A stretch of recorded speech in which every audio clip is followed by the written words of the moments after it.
하나님 말씀은 창세기 45장 1절에서 15절까지입니다.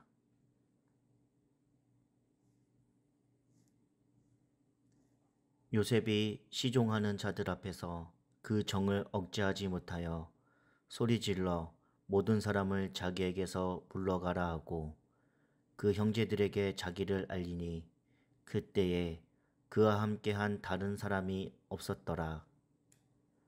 요셉이 큰 소리로 우니 애굽 사람들에게 들리며 바로의 궁중에 들리더라.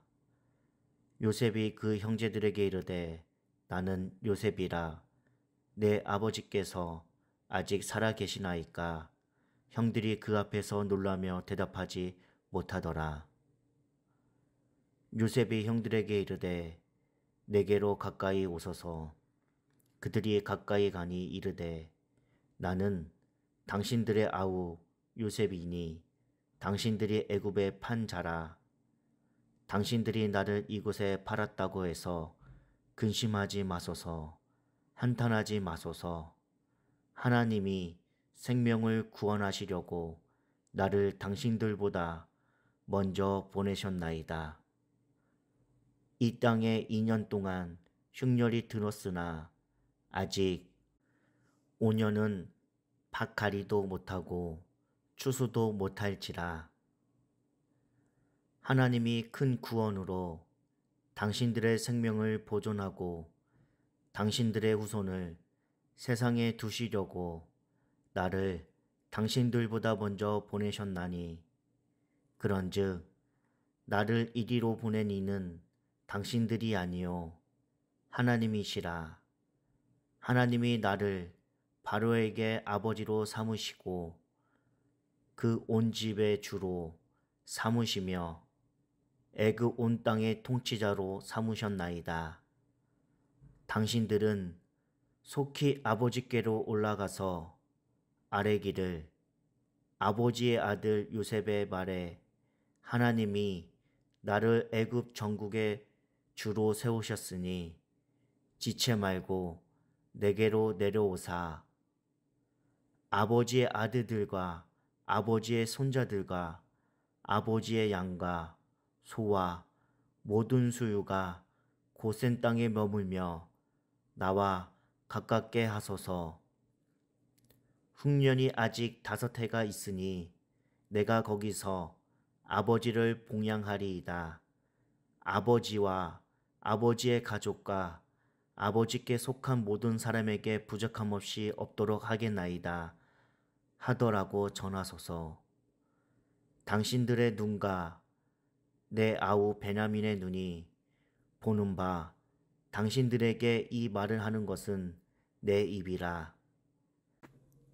당신들은 내가 애굽에서 누리는 영화와 당신들이 본 모든 것을 다 내 아버지께 아뢰고 속히 모시고 내려오소서 하매 자기 아우 베냐민의 목을 안고 우는 베냐민도 요셉의 목을 안고 우니라.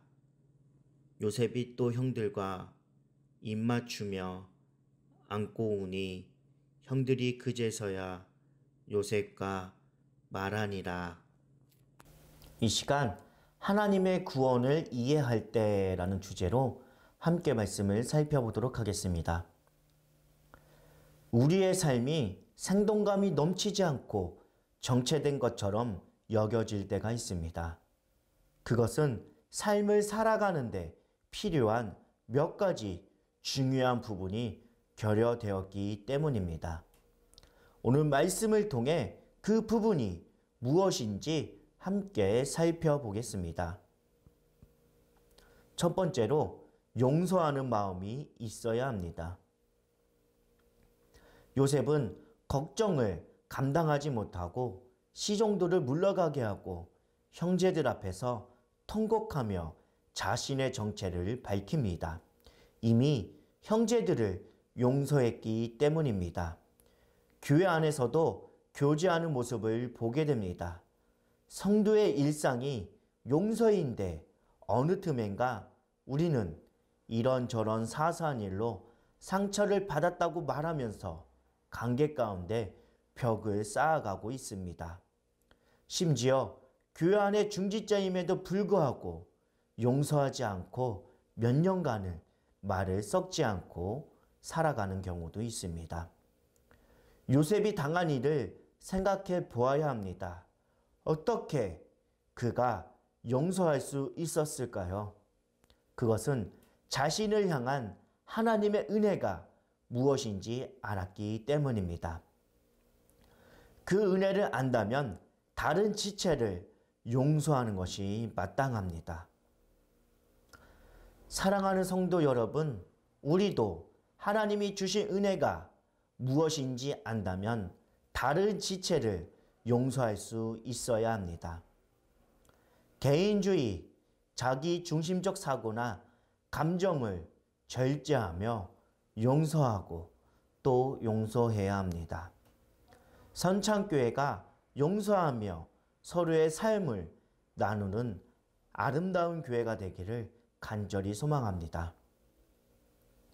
두 번째로 하나님의 구원을 이해해야 합니다.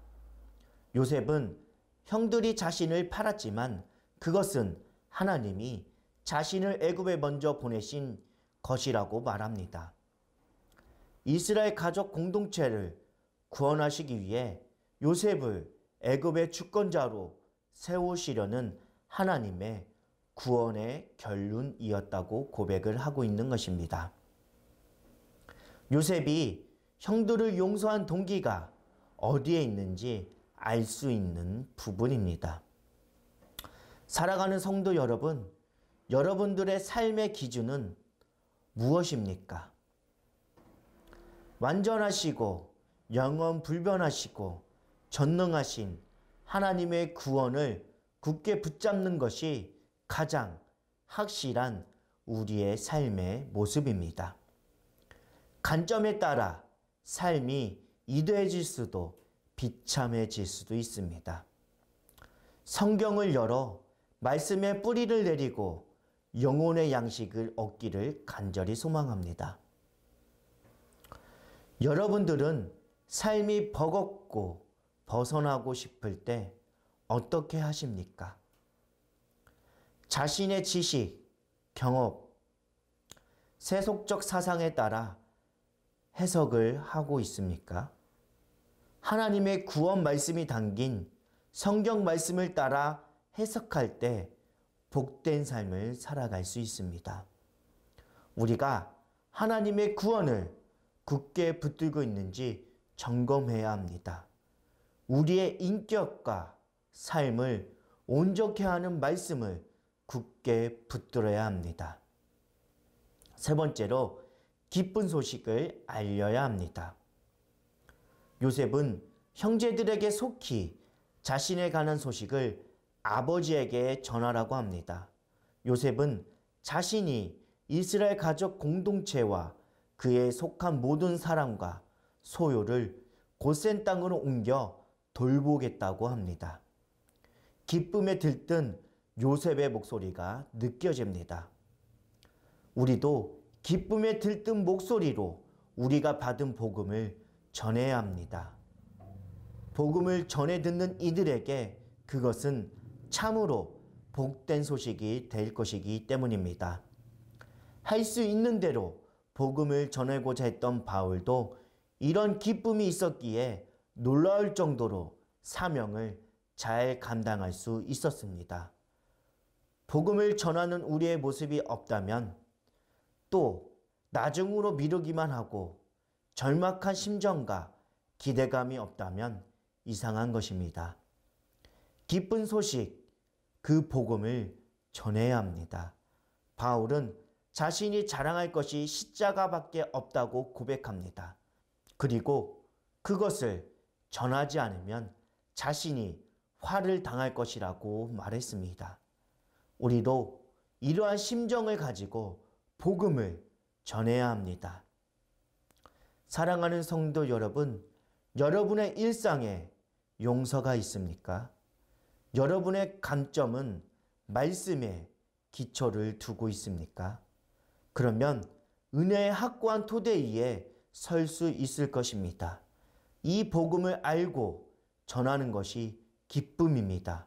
오늘 하루 이 기쁨을 전하는 저와 여러분들이 되기를 간절히 소망합니다.